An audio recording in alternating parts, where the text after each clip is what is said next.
Marie Trintignant, son ami n'en peut plus, je me suis tue pendant 15 ans. Christine Citti a écrit une lettre déchirante.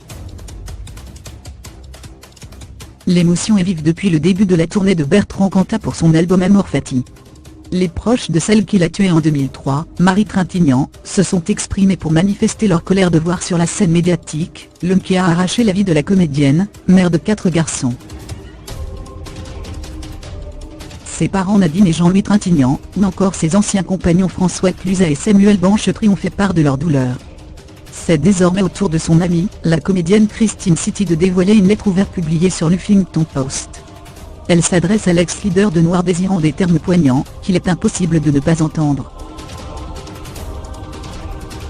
Formée dans l'école de Patrice Chéreau au Théâtre des Amandiers à Nanterre, l'actrice et réalisatrice Christine Citti a joué dans le téléfilm Victoire ou la douleur des femmes, réalisé par Nadine Trintignant, aux côtés de sa fille Marie. C'est la première fois qu'elle parle de Marie Trintignant. Bertrand, je me suis tue 15 ans. Je ne peux plus. Et aujourd'hui tu salis l'idée que je me fais d'être un artiste. Je ne peux imaginer que tu ne te sois jamais posé la question du rôle de l'artiste, de sa responsabilité quant à ce qu'il transmet, partage. Christine Citti accepte l'idée qu'il ait purgé sa peine, l'institution judiciaire de notre pays a fait son travail. Tu as le droit à la réinsertion. Tu as juridiquement le droit d'exercer ton métier, de donner des concerts, de parler dans les journaux de ton travail, de ta douleur, de ta tentative de suicide.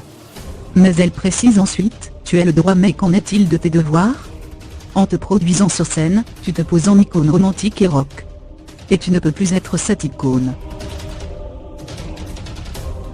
Claire et posée, l'argumentation de Christine Citti se détache de l'émotion pour se questionner sur le rôle et la place d'un artiste dans la société. Elle réussit le tour de force à se libérer du chagrin de la perte d'un être cher pour interroger de façon constructive. Difficile de ne pas réfléchir au sens de chacune de ces phrases.